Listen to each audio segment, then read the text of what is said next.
Krenimo o onome što je aktualno ovih dana, a to je Lex Agrokor donesen ovoga tjedna. Kakva je vaša objekcija zakona? Što u njemu valja, što ne valja? Pa zakon je najbolji odraz stanja u Republici Hrvatskoj. Dakle, u posljednje vrijeme, iznimno često donose se zakoni pisani u interesu uskog kruga pojedinaca. Sad smo otišli korak dalje, sad smo napisali zakon za jednu jedinu pravnu osobu.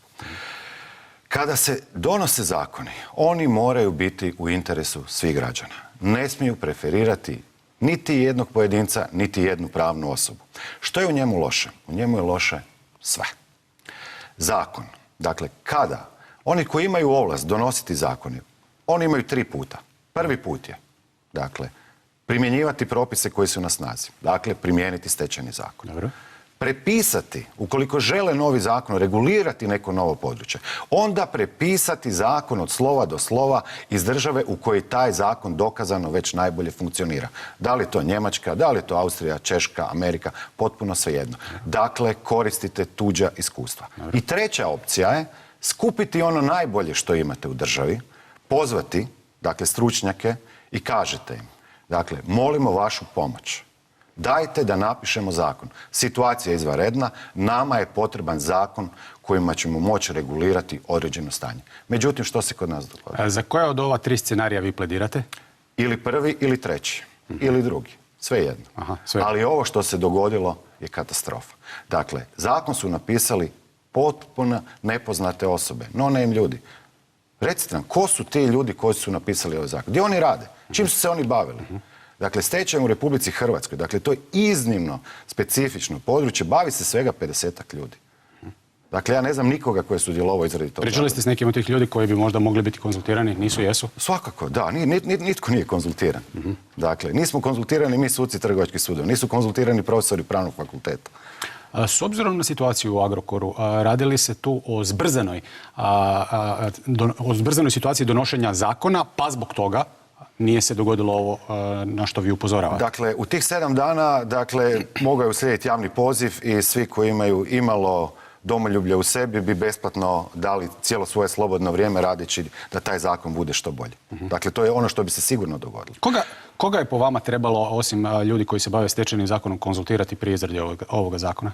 Pošto je to zakon koji obuhvaća sve, trebalo je konzultirati sve istovremeno. Dakle, i banke, i poljoprivrednike, i dobavljače, i gospodarsku komoru, i sindikate. Dobro, vi ste optimist, pa ne može se to u tjedan dana napraviti. A kako se ne bi moglo? Dakle, zato što određena tijela samo izabiru predstavnika. Dakle, vi zatražite od tijela, trebalo se obratiti Trgovačkom sudu u Zagrebu, Splitu, Varaždinu, Osijeku, Puli, dakle, sve jedno. Dobro, kod sudova je to relativno jasno, ali kod dobavljača je malo kompliciranije. Vidite kako su se dobavljači vrlo brzo organizirali. Oni vele da imaju nekog koji ih predstavlja, ali tu bi... Bolje je bilo kakav predstavnik nego nikakav predstavnik. Zato što mi ne možemo suci ući u onaj misao dobavljača ili bankara. Niti ne bismo smjeli. Mi smo ovdje samo da držimo proceduru da pred zakonom svi budu jednaki. To je ono što mi dajemo. A ostali promiču ono što oni znaju. Koji se problem javlja? Dakle, različiti dobavljači imaju različite probleme. Mali dobavljači jednu vrstu, veliki drugu vrstu. Što vi kažete, mislim, ja mogu pretpostaviti iz ovoga što govorite, ali što vi kažete, je li taj zakon u skladu s Ustavom? Naravno da nije. Dakle, on je po toliko odredbi krši Ustav da je to jednostavno... Ovo je gori zakon od zakona o predstečajnoj nagodbi. Što najviše bode oči, u tom zakonu, a vis-a-vis Ustava? Da, najviše bode, pravo vlasništva. Dakle, u ovom zakonu nije osigurana jednakost svih pred zakonom. Što znači? Dakle, potraživanje je jednako imovina. Ako vama neko da 100 kuna ili 200 kuna, vi stavite u džep i neko vam izvadi tih 200 kuna, to je sve potpuno razvidno da se radi o krađi.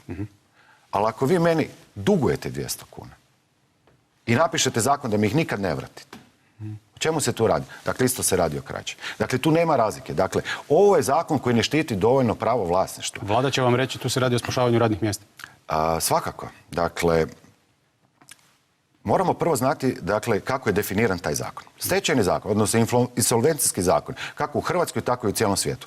U prvoj rečenici, svrhu i cilj zakona definiraju namirenje vjerovnika. Da li se u ovom zakonu igdje spominje namirenje vjerovnika? Apsolutno ne. Spominje se očuvanje poslovanja. Dakle, Kakav je to zakon? To je nešto sasvim drugo. Ovakvi zakoni, dakle, obično ne postoje. Oni su inkorporirani u stečajni zakon, ali to nije bitno. Ono što je najbitnije, razlika između ovog postupka i stečajnih postupka i predstečajnih postupka je razlika što se ovdje u potpunosti zadržava pravo vlasništva. Pravo vlasništva u stečajnom postupku prestaje. Možemo li mi reći ovako?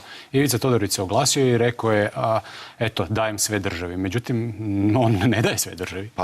On daje državi probleme, ali zadržava vlasništvo. Pa upravo tako. Dakle, ja mislim, do sada se ne može vidjeti, najranije utorak će se moći vidjeti da li je prepisao dionice na Republiku Hrvatsku. To bi značila prijenos vlasništva. Dakle, ako se to nije dogodilo, onda ne razumijem značenje te izjave. Što se tiče dakle, nomotehničkih koraka, trenutno je stvar na Trgovačkom sudu. Dakle, vlada bi trebala odrediti povjerenika, a Trgovački sud, odnosno sudac Trgovačkog suda bi trebao reći može li taj povjerenik upravljati Agrokorovom imovinom ili ne može. Pa kako je zakon napisan, dakle tu sud uopće nije sud. To je još jedna daljnjih povreda Ustava Republike Hrvatske, zato što bi sud trebao donijeti rješenje kojim imenuje osobu koju je predložila vlada. Dakle, vlada ga imenuje, ne imenuje ga sud. Dakle, ukoliko se htjelo ići sa takvim zakonom, onda se sud mora u potpunosti izbaciti i sve što se trebalo ovjeravati kod javnog bilježnika.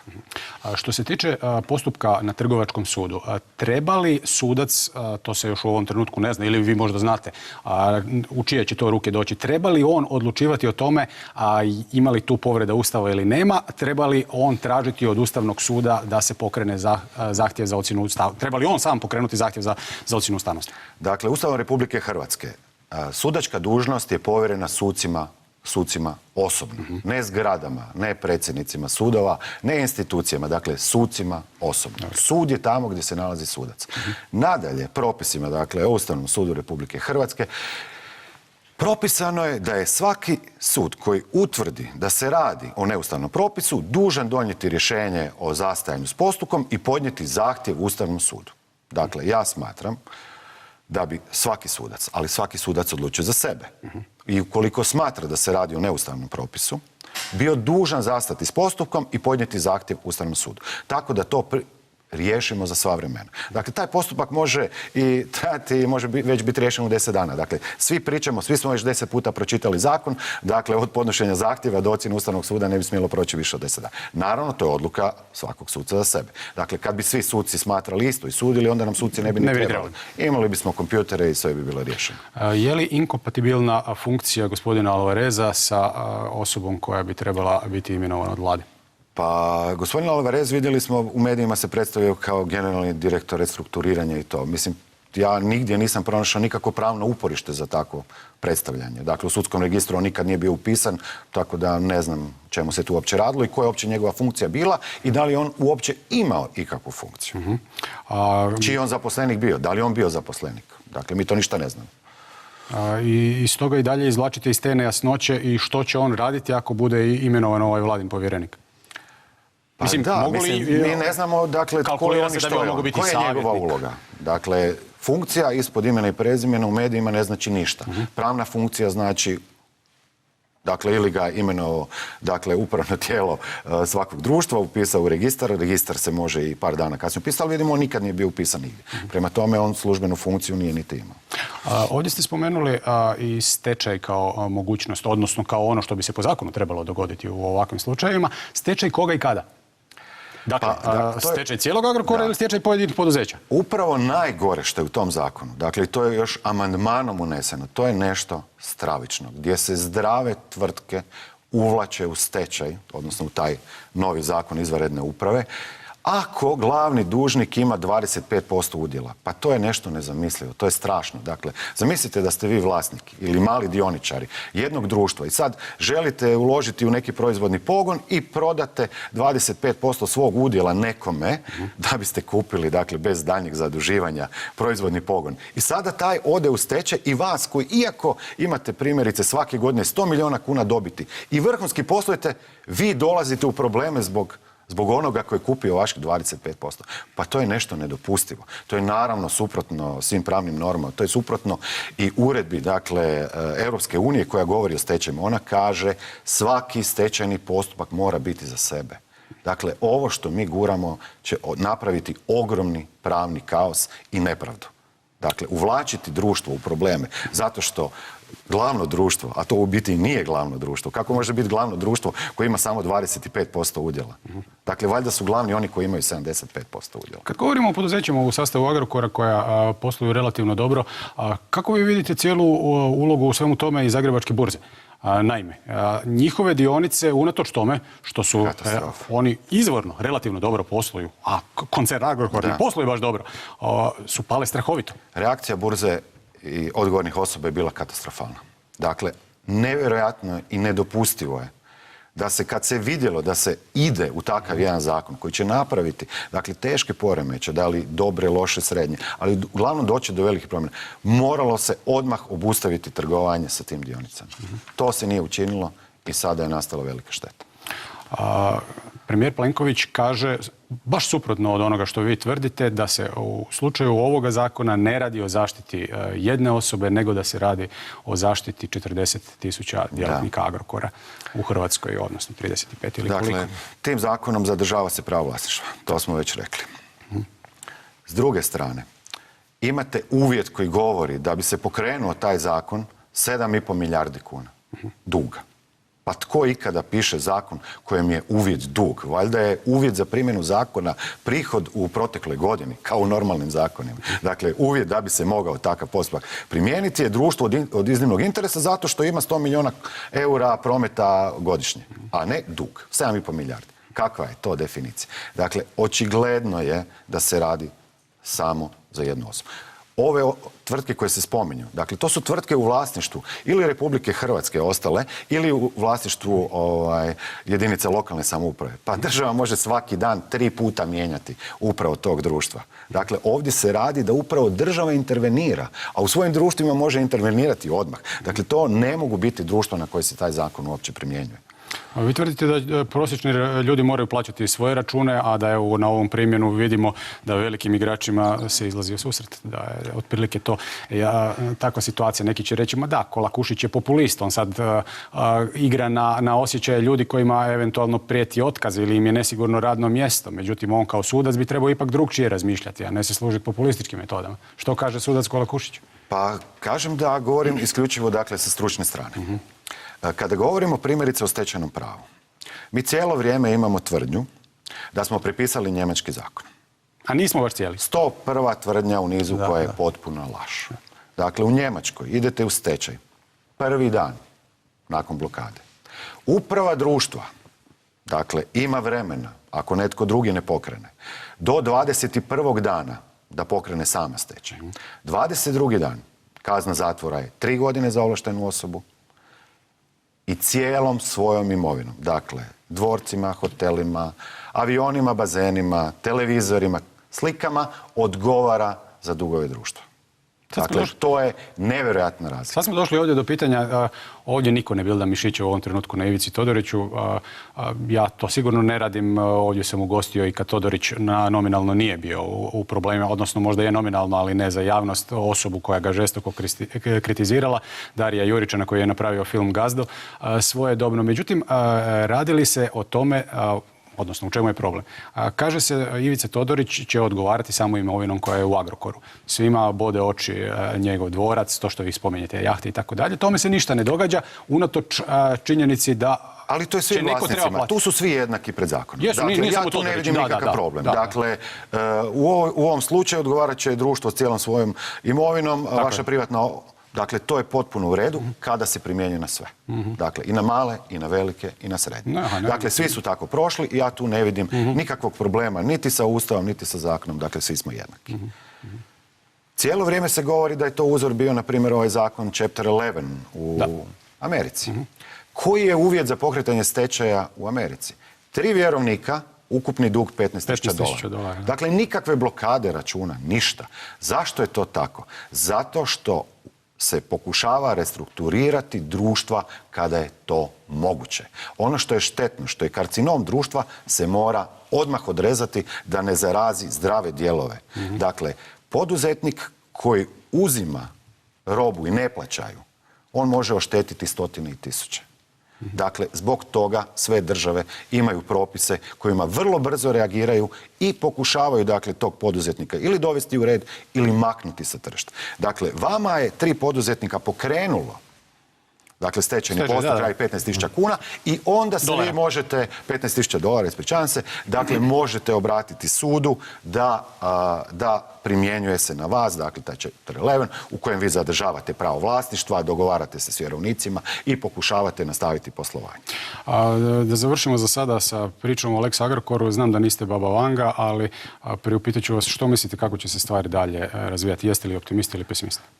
Uvijek sam optimist. Dakle, tu se radi o prevrijednim i dobrim društvima. Dakle, tu se radi o puno vrijednih radnika koji u svakom slučaju, dakle, tu se ne radi o zastarjeloj proizvodnji koja se više ne može pokrenuti. Dakle, to društvo se može i restrukturirati i naći novog kupca, i da li kroz stečajni plan, da li kroz plan po ovom zakonu. Međutim, koji je problem ovog zakona? Dakle, on je donesen. Po tom zakonu nitko ne zna niti početne korake. Dakle, to je kao da ste dali malom djetetu kantu boje i ono je stavilo ruke i tapkalo nešto na 10-ak papira i neko vam to donese i pita, recite mi, molim vas, kako ćemo postupati po ovom zakonu? Dakle, to je jednako to. Tu se ne zna ni tko opće može prijavljivati tražbine. Da li će se prijavljivati tražbine svih povezanih društava? Da li netko iz jednog društva može osporavati tražbine onog 10. dobrostojećeg društva? Iz kojeg razloga? Da bi olakšalo sebi naplatu. Dakle, tu se jednostavno ništa ne zna. Ono po čemu ste bili poznati u zadnje 3-4 godine jesu predstečajni zakoni, nećemo ih ovdje za sada spominjati, a ono po čemu ste bili poznati u zadnjih, odnosno poznati u javnosti ste bili zadnje 2-3 mjeseca dosta aktivni, jest Ovršni zakon. Što ne valja s Ovršnim zakonom po vama? Ja bih još samo jedan detalj istaknuo iz ovog prethodnog zakona. Dakle, Vlada instalira, dakle, izvanrednog povjerenika. Sad zamislite odredbu kako glasi. Dakle, plaću mu određuje Vlada, a plaća ga dužnik. To bi trebala biti neovisna i nepristrana osoba. Dakle, pa po samoj definiciji ona je itekako ovisna. Dakle, i o Vladi i o dužniku. Što se Onda tiče... bi bilo bolje da Alvarez to radi. On kaže da je on potpuno neovisan. Pa mislim da bi sigurno bilo bolje. Ne znamo gospodinu ništa, radi u uglednoj tvrtci, dakle bavili su se. Jedini problem što je stečaj banke u Americi koji su vodili za troškove utrošeno milijardu dolara. Dosta koštaju. Ovršni zakon. Ovršni zakon... Ukratko, ako možemo. Dakle, možemo.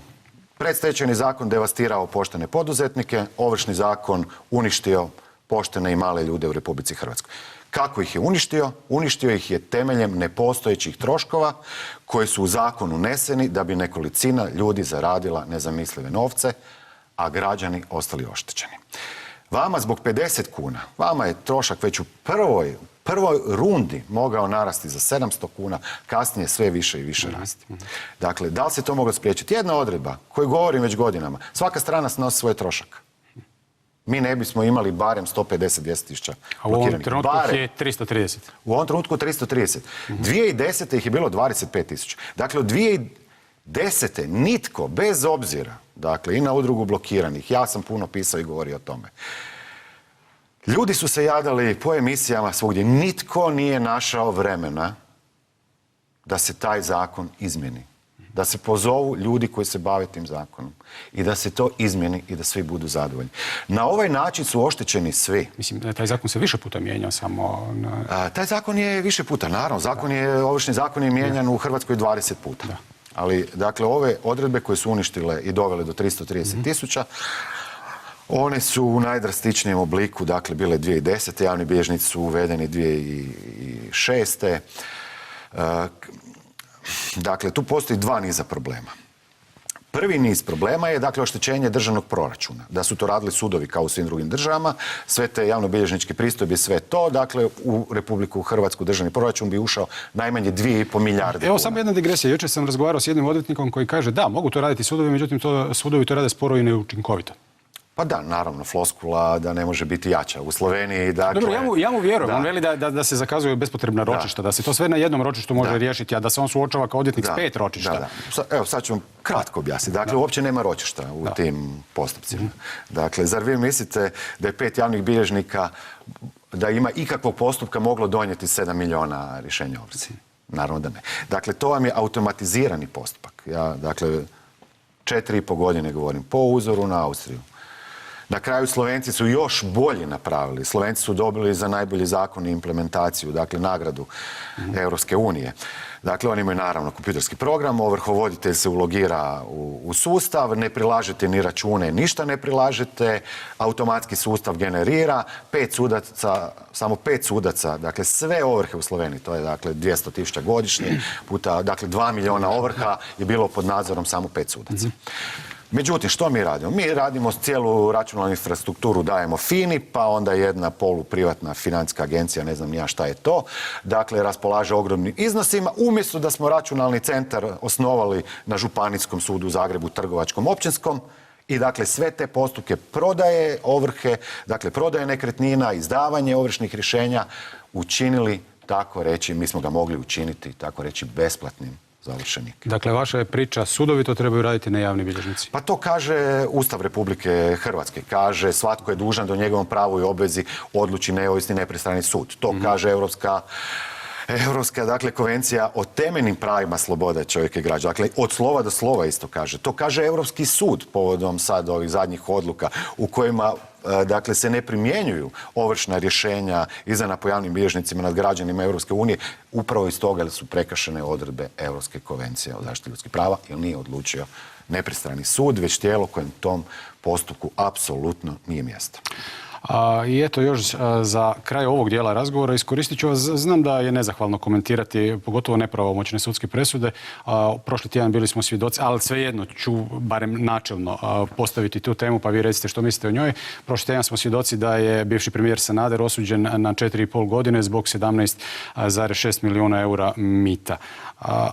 Ako vas mogu podsjetiti, imali smo jedan slučaj mita u bolničkom sustavu, ima tome već godina, gdje je pokojni doktor Šimić osuđen na 9 godina zatvora za 18 slučajeva mita. Sve skupa on je uzeo, ako se ne varam, negdje 30 do 40 tisuća eura. S jedne strane imamo milijune, s druge strane imamo tisuće eura, čak ni stotine tisuća eura. Uvažavam činjenicu da se radi u specifičnom slučaju kod gospodina Šimića, da ljudi koji su u potrebi, dakle oni bolesni, da je njih reketariti nešto najgore, ali 17 milijuna i 30 tisuća s jedne strane, to je totalni nesrazmjer, 4,5 godine, 9 godina. Dakle, Republika Hrvatska ima potpuno pogrešan pristup prema korupciji. Dakle, potpuno pogrešan. Najneučinkovitiji pristup sprječavanju korupcije su kazneni postupci.